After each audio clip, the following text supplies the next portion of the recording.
Well, it is Super Bowl week, but that does not mean we can't do some more mock drafts, especially since there's 30 other teams that are at home on their couch watching this game and actually scouting out all of these prospects for the draft coming in April. So I'm back with a new mock draft today, and the first pick is different than any other mock draft I've done this entire, I would say, season so far. I have never had Cam Ward go number 1 overall to the Tennessee Titans, but I feel like majority of people are kind of expecting this to be the pick.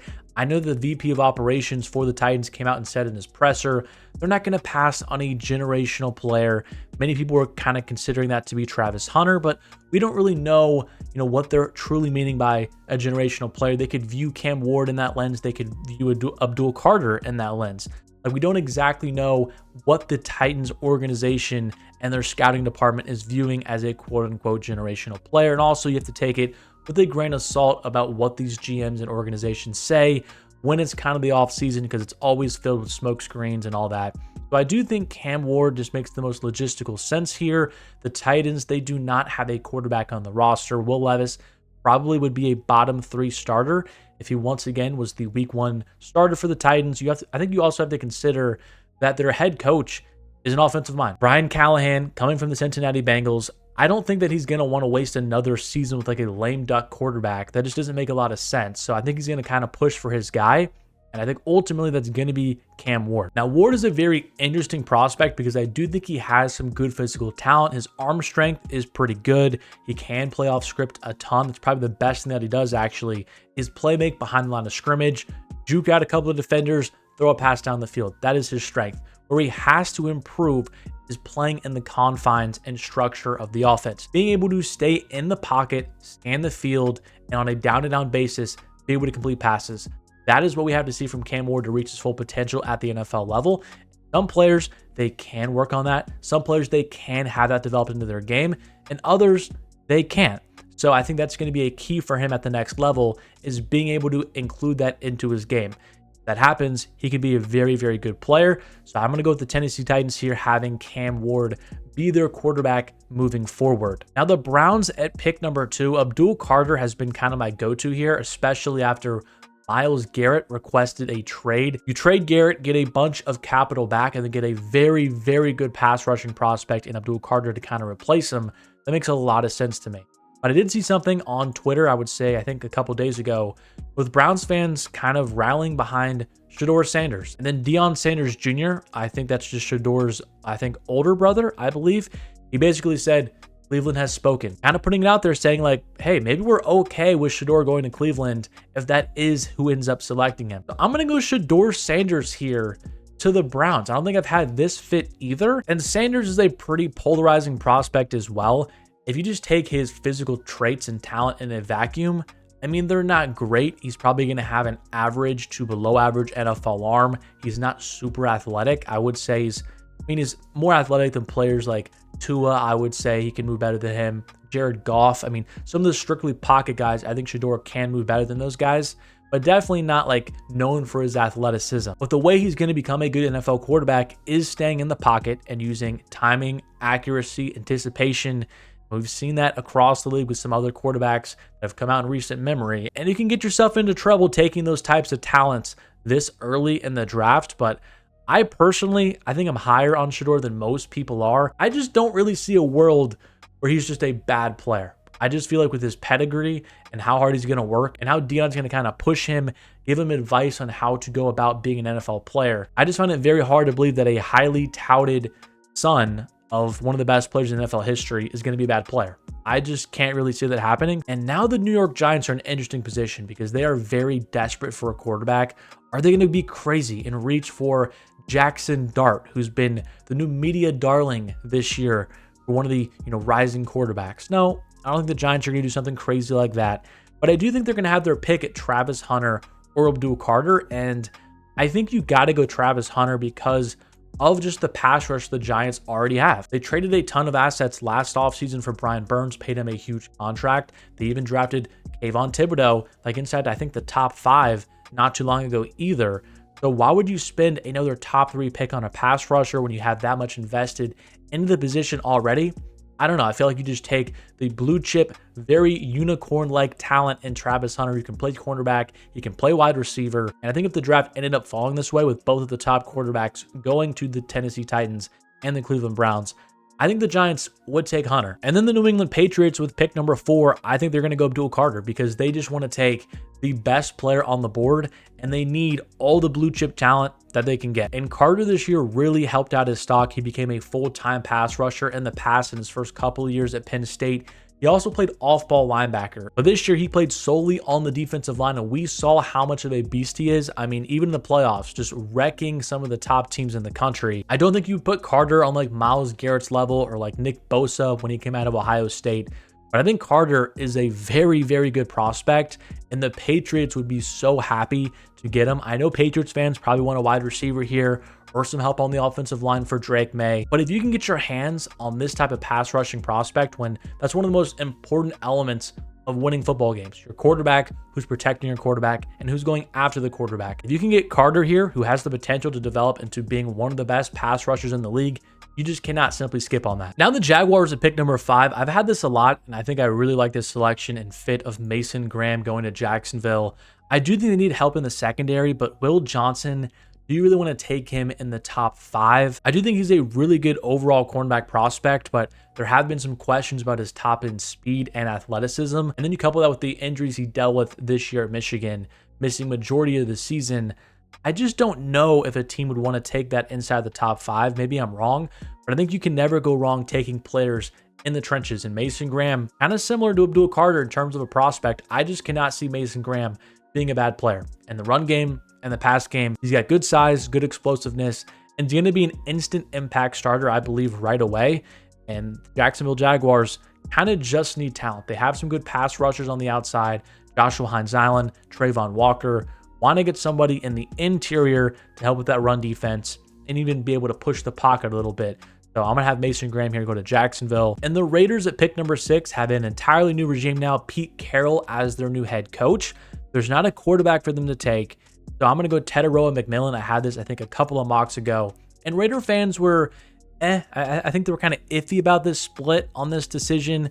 Taking receivers this high in the draft, it's not the best value, I would say, especially because we've seen time and time again teams find really good receivers in day 2 and day 3. Amon-Ra St. Brown, for example, with the Detroit Lions. But Vegas just needs more weapons on the offensive side of the ball. They really struggled in that department this year. I mean, they just kind of force-fed Brock Bowers every game. And I mean, I don't blame him. Probably already one of the best tight ends in the entire league. But I mean, he needs some more help on the outside so he's not constantly bracketed, double-teamed. And Teteroa McMillan can be a guy that does help with that. He's got great size and honestly pretty good speed for his size as well. The question with him is his separation, his route running. How is that going to develop at the next level? That's going to be the difference between him being like a Mike Williams type player where he's just a 50-50 ball. I don't want to say limited to like a specific role, but not really reach his full potential. Probably not be a top 10 wide receiver if he can't work on that separation and how to kind of be a better route runner. For the New York Jets, another new pick here. Will Campbell, I think Aaron Glenn and the new regime for the Jets could really focus on like the Detroit Lions blueprint, which was to build up the offensive line, really pour in a ton of resources so you can run the football, protect your quarterback, one of the most important and foundational things in the game of football. And the Jets also have a need on the offensive line. Tyron Smith, up there in age. I don't think he's going to be brought back. He was only on a 1-year deal. You have Morgan Moses, another very old veteran tackle. I know they drafted Olu Fashanu last year, and he's probably going to take over at one of those tackle positions. But that doesn't mean Will Campbell can't play at the other one. It also doesn't mean Will Campbell can't play in the interior of their offensive line, which also has had some struggles. And Campbell has that flexibility. And some people even consider him a better option at guard than tackle due to his arm length. But I think at the very minimum, Campbell is a guy that can kick out to tackle in a case of emergency. And he's probably going to end up being a guy that can play all across your offensive line and be a very effective player. And that's pretty hard to find. So I think Campbell is a great fit to really whatever team he goes to. And the Jets, with a new regime, trying to focus more on the offensive line in the trenches with Aaron Glenn coming over from the Lions, I think this pick is a sneaky good fit. Now, the Panthers at 8, I think they got to go defense, whether it's in the secondary or a pass rusher on the defensive line. I want to say I had them taking pass rushers in my last couple of mock drafts. I'm going to have Will Johnson from Michigan be the selection here and be a nice 1-2 pairing with JC Horn. I already talked about Will Johnson a little bit. He's got really good size and physicality, kind of seen as like a great ball hawk. But the question for him is his speed and his durability, if those injuries will drop him whatsoever in this draft. I think in every mock I've done, I've had him picked inside the top 10, if I'm not mistaken. I've seen some people have him like mid to late first. I don't think he's going to have that far of a drop off just because I don't think this draft overall in terms of like blue chip players is very deep. And I think Will Johnson is still one of the best pure talents in this draft. So I don't know how he falls that far, but I'm going to have him go here to Carolina at number 8, and they get a huge need filled on their defense. Now, another NFC South team here with New Orleans, and there's been a lot of hype with Ashton Jeanty being the pick here. I just don't know if I can get there with all the other needs the Saints have. Pick a running back inside the top 10, but who knows? Bringing over Kellen Moore now to be their head coach, the offensive coordinator this year for guess who? Saquon Barkley and the Philadelphia Eagles. So maybe he's like, you know what? We need to take a running back to be a game changer. But I don't know. I just can't see it right now. I'm going to go Mykel Williams out of Georgia. Over 6'5", kind of similar to like Trayvon Walker when he came into the NFL. Very similar in terms of their build and not really having a ton of college production. But when you're drafting these players inside the top 10, you're really drafting for the future, their potential. And Mykel Williams is full of it. And the Saints last year, their leading pass rusher was Brian Brzee, an interior defensive lineman. They need some help on the edge. You have Cameron Jordan getting up there in age. He might retire like after next season. You need another answer there. And I think if you're the Saints, the goal would to bring in somebody that has the physical traits of a Mykel Williams and then allow him to learn from a lot of the veterans on that Saints defense. So I think I like this pick here for New Orleans at number 9, and they get some more help on their defensive line. Now, the Bears at number 10, another pick that I haven't done is Ashton Jeanty to Chicago. And this has been another very popular pick ever since Ben Johnson has become the next head coach in Chicago. It's kind of funny, all the people saying like, oh, he hates DeAndre Swift. That is why they kind of got rid of him. He's not going to like him in Chicago, although he's there on a long-term extension. They're going to want to take a running back, and that's kind of where the rumor mill started. But then you also got to consider that with Detroit, they had a freak show with Jahmyr Gibbs and as their leading back, and also had a bruiser in David Montgomery. Johnson loves to run the football and do some creative things with his halfback, and I think Jeanty is kind of the perfect player to do a lot of what he wants to do. He can run between the tackles, and he has home run speed. He can also catch the football, and I think he would be a very, very nice piece for Caleb Williams in that offense. Obviously, the Bears do need some help on their offensive line. With Will Campbell gone, kind of being that versatile piece they can play on the interior, maybe a tackle position, maybe the Bears just say, hey, you know what? Let's just go with the best player on our board, and that could be Jeanty. The 49ers at number 11, I'm going to go Josh Simmons out of Ohio State. Simmons is a really interesting player because he does have experience playing either of the tackle positions, and his film this year for the Buckeyes was ridiculous. I think he had like around 150, I want to say, pass block reps. So yeah, 158. He didn't allow a single sack, a hit, and one hurry, and 158 pass block snaps. That is unbelievable. Now, the thing with him is, again, he did suffer a severe knee injury. So if he did play that full season and continue to play like that, we could be talking about Josh Simmons being like a top 5 pick with how much he showed in his kind of early stint with the Ohio State Buckeyes this year. Another thing worth mentioning is majority of those snaps came against not great competition. I think it was the Oregon game he got hurt in. So he was pretty effective in that one before he did get injured. But, and again, not a lot of great competition. I think at least 2 or 3 non-Power 5 teams, and then probably some of the lower end Big Ten schools as well. So those are some of the concerns with Simmons, but he does have a ton of experience, a multi-year starter, and he's got great size, over 6'5", 330 pounds. So if you couple all of that with his tape early in the year this year for Ohio State, I could see him going this early and helping out the 49ers, who do need some help on their offensive line. For the Dallas Cowboys, I'm going to have another offensive lineman go off the board here in Kelvin Banks Jr., keeping him in the state of Texas. The Cowboys are also bringing in a new head coach in Brian Schottenheimer. He was the offensive coordinator previously for the Cowboys, but obviously got promoted. And if you really dive into the past of Schottenheimer as a coach and kind of his scheme philosophy, he loves to run the football and believes in really good trenches up front. And the Cowboys offensive line last year was not very good. And Kelvin Banks Jr., he has a chance to either play the tackle or guard position, and the Cowboys honestly could use some help at either. Now, the Cowboys did spend a first-round pick on like a developmental tackle last year in Tyler Guyton.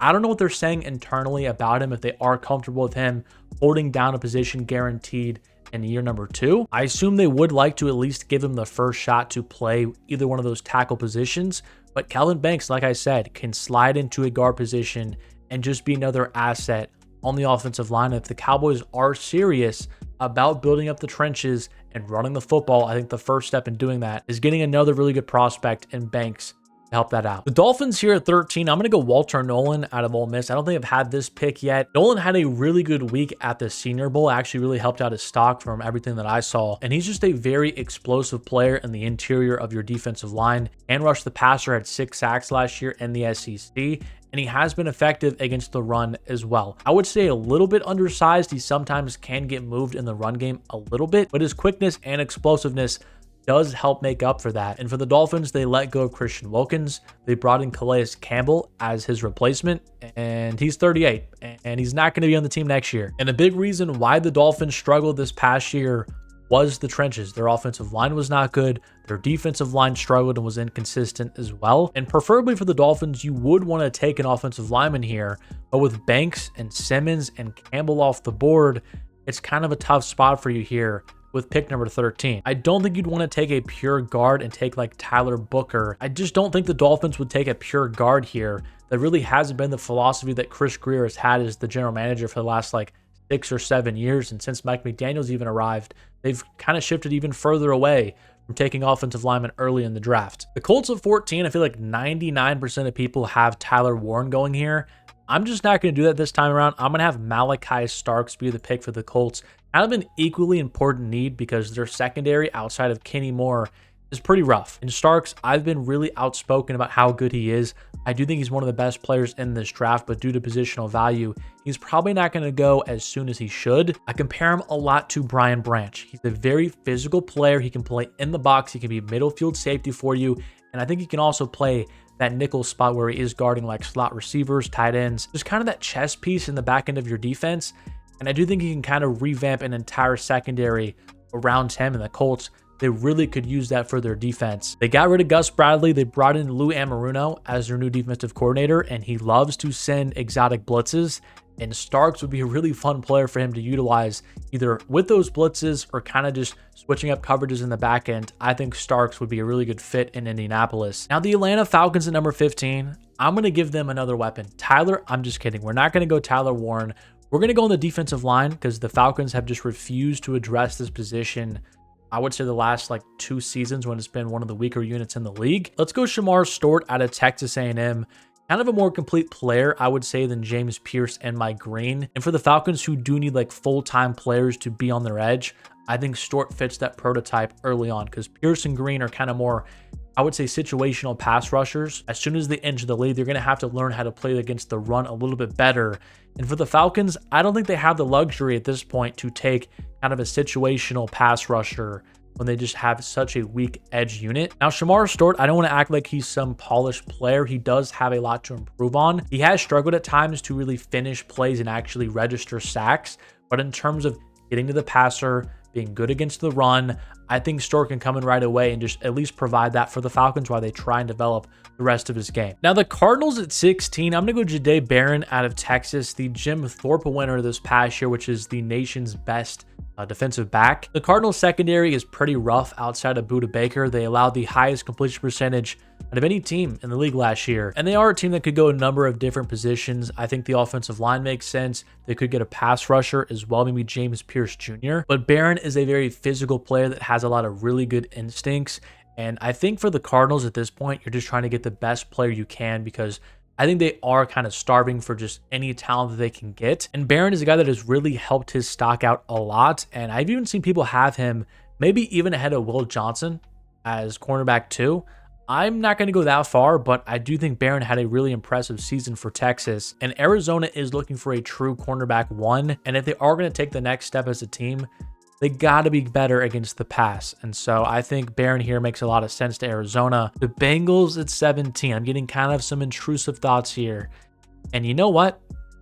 Why not just do it? Tyler Warren to Cincinnati. Do I think this will happen? No. Do I think it's realistic? No. Would this be really, really fun and something I'd want to see? Yes. And I think the Bengals, they could be kind of looking to maybe appease Joe Burrow once T. Higgins leaves, because the Bengals are just not paying him $30 million. They can't. They cannot pay two receivers over $30 million a year. That just does not make sense in terms of team building, and you just can't function as a team to do that. So why not get somebody like Warren, who can't replicate what T. Higgins does as a receiver, but he can have some contested 50-50 ball catches and maybe just fill the void of Higgins as like a red zone weapon. But something that Higgins doesn't help in is the offensive line and run blocking, and Tyler Warren can do that. With his size and physicality, he's going to be a force. So he's going to help out in both ends in terms of protecting Joe Burrow, helping in the run game, and also just being a weapon, especially in the red zone. I personally still wouldn't do this if I were the Bengals. Maybe some more help on the offensive line.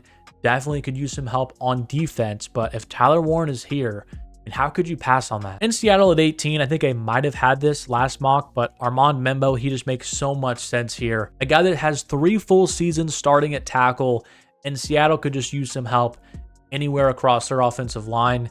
It's been one of the worst units in football for multiple years now, and I think even Membo, a lot of people say he might be better suited to play guard because of his arm length, but hey, maybe again, another guy that people say, hey, he should be better suited to play guard, but then they stick him at tackle, he holds his own, and then that's kind of his new position. But for Seattle, you have Geno Smith, who is only going to be getting older. His mobility is only going to continue to decrease. You want to make sure he's protected, and I think Membo is a good pick here. The Buccaneers at 19, let's go Mike Green out of Marshall. Now, I think Green and Pierce are a little bit similar in the fact that they're both really explosive, but they don't really have a great frame and size to them. They might struggle against the run. But Green led the FBS in sacks this year, albeit at Marshall, kind of a lower level. But hey, he did that, and he had a great week at the Senior Bowl as well. I think the Buccaneers could kind of fall in love with him. They need some more help on their defensive line and their pass rushing unit. I mean, they signed Shaq Barrett out of retirement like the last week or two of the season, and I think he played in a few snaps in their wild card game. So they're desperate for pass rush, and I think Mike Green could be a guy that Todd Bowles falls in love with due to his tremendous athleticism. Maybe could drop him back, send him on some blitzes, and we know Todd Bowles loves to do that. The Broncos at 20, I've had Luther Burden on the board for too long. I think I'm going to have him go here to Denver. I've had Colston Loveland be the pick, I think, several times to Denver, but with Burden here, I think you got to go wide receiver and support Bo Nix with some more weapons. I think Courtland Sutton is a very underrated wide receiver, but really outside of him, the Broncos don't have many good weapons. And I think if you get Burden, who's a very explosive player after the catch, but he can struggle against press and some physicality, you won't really have to worry about that a ton because he can play in the slot a lot because the Broncos already have an X receiver in Sutton. So this could be a perfect match where Sean Payton gets him some free releases and gets the ball into his hands with maybe even some screens or just scheming him open. I think this could be a really, really good fit with Bo Nix, with Burden in that offense. Oh, the Steelers at 21. I so badly want to go Jackson Dart here to the Steelers, but I'm not going to do it. I think Emeka Egbuka, he makes a lot of sense to Pittsburgh. I've had this mocked several times because it just makes so much sense. The Steelers need somebody who can move the chains, be a guy underneath who can catch some passes, move the sticks, be just a reliable target, and that's Egbuka. Very similar to Jackson Smith and Jigba when he came out, and he went in this range as well. Their general manager said in a presser that Justin Fields and Russ, they both won't be back. One of them probably will. Who will that be? We don't know. And will they be the starting quarterback in 2025? We don't know. So I think the best they can do is just get a weapon for whoever that will be. And I think Egbuka, like I said, fits really nicely with what the Steelers need. They have their X receiver. They have their down the field 50-50 threat with George Pickens. Get somebody who can be reliable underneath, and that is Egbuka. Now the Chargers at 22. Let's go Colston Loveland. We have Jim Harbaugh, the connection there. But Los Angeles, they just need more weapons. It's pretty plain and simple. We watched the playoff game against the Houston Texans when Justin Herbert really struggled. And a big reason for that was he had Ladd McConkey, and that was really it. And McConkey's a really good player, but he shouldn't be the number one option, really the only option on your offense. Now, Loveland is almost going to be like a big slot in the NFL. He's not going to be somebody that lines up in line a ton, is going to be a blocker in the run game. That's just not really what he does. Could that be a turnoff for Jim Harbaugh and Greg Roman?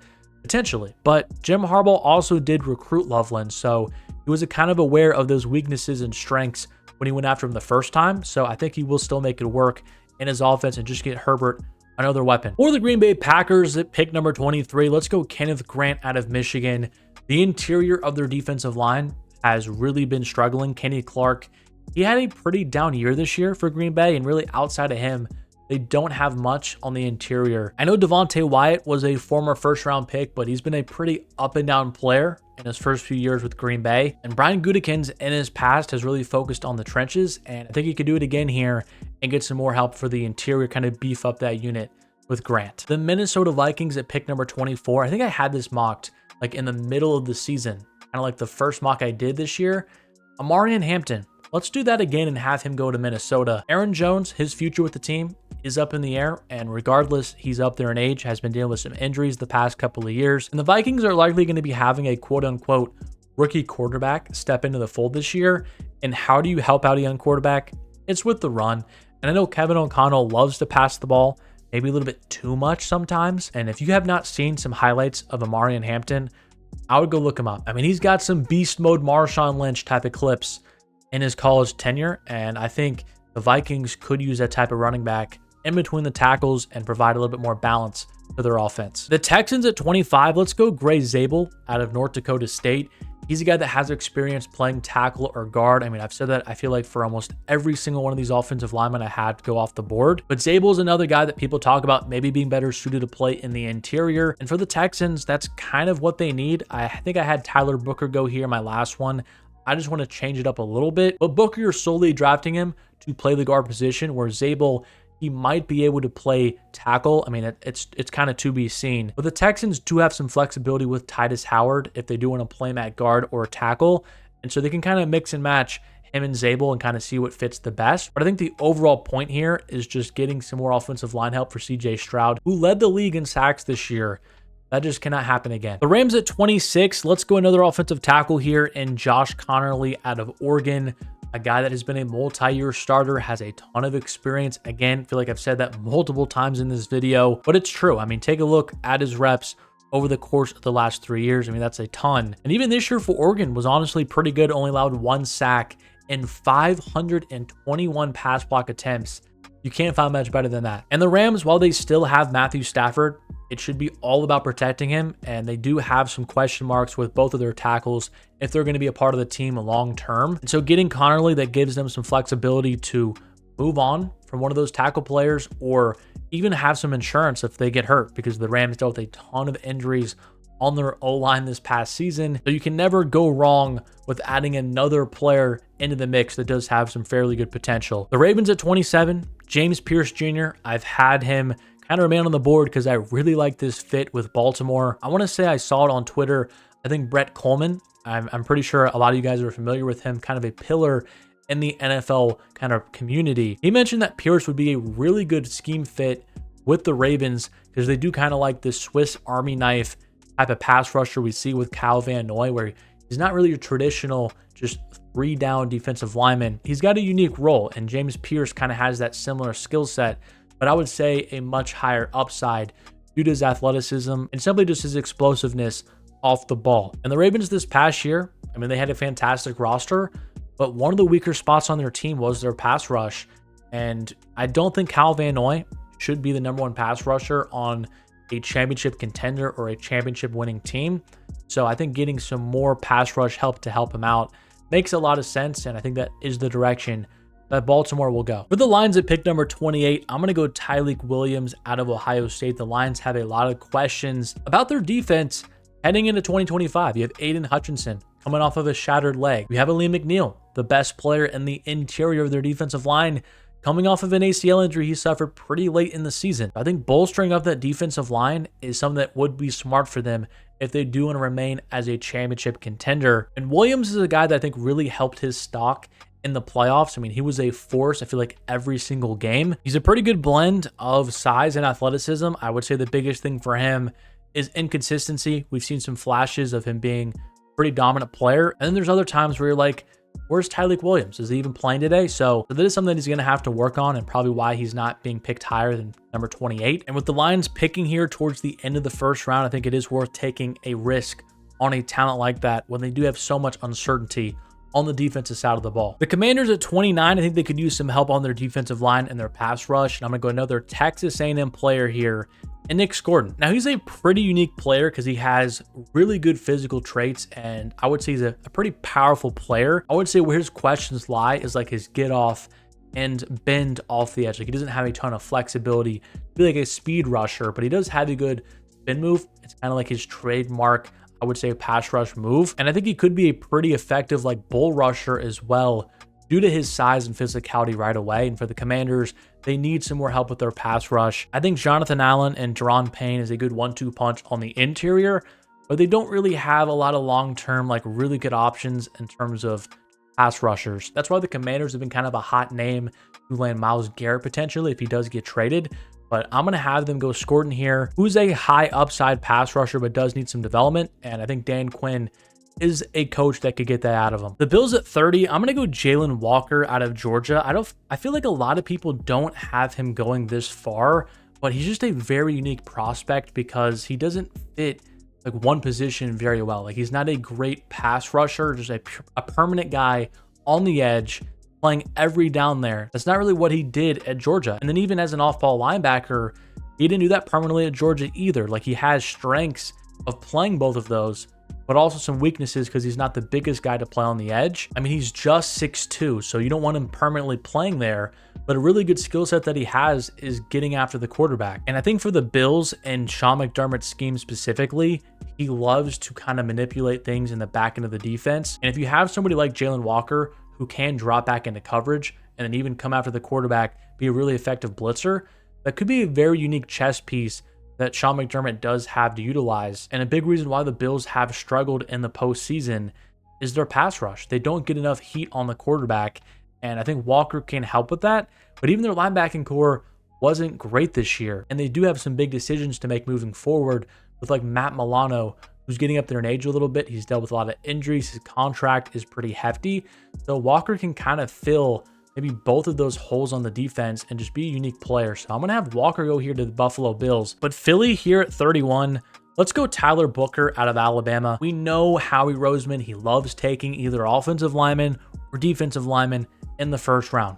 I don't think Jack Sawyer is a first round prospect. I've had Princely Umamilian go here a couple of times. So let's change it up a little bit and have the Eagles address the interior of their offensive line to continue to help their tush push out. And Booker is seen as the best pure guard in this draft. It's the only position he's played at Alabama. He's going to step in right away, be a very good guard in the NFL. And the Eagles do have a decision to make on Mekhi Becton. I believe he only signed a 1-year deal with Philly, so maybe they let him walk and then they have Booker to replace him. And then even then, we've seen Cam Jurgens and Landon Dickerson deal with some injuries in the postseason, so you can never have enough offensive linemen. I'm going to go Tyler Booker. And for the final pick of this mock draft with the Kansas City Chiefs, I'm going to have Ariante Ursary from Minnesota go to Kansas City. He is a KC native, so it would be kind of a cool story to have kind of a longtime childhood fan of the Chiefs to be able to play for his team. Now, Ursary is a multi-year starter at right tackle,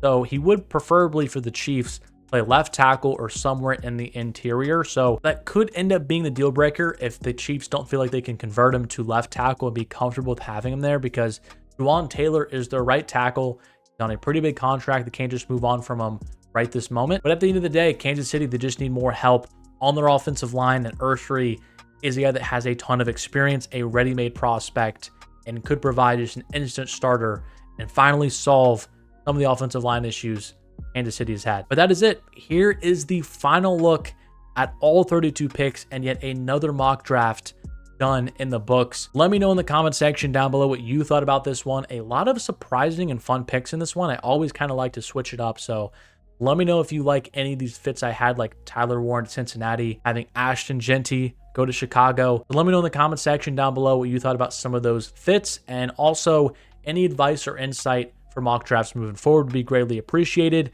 But subscribe to the channel if you are new. Drop a like on the video if you did enjoy it. And as always, thank you so much for watching, and I'll catch you guys in my next one.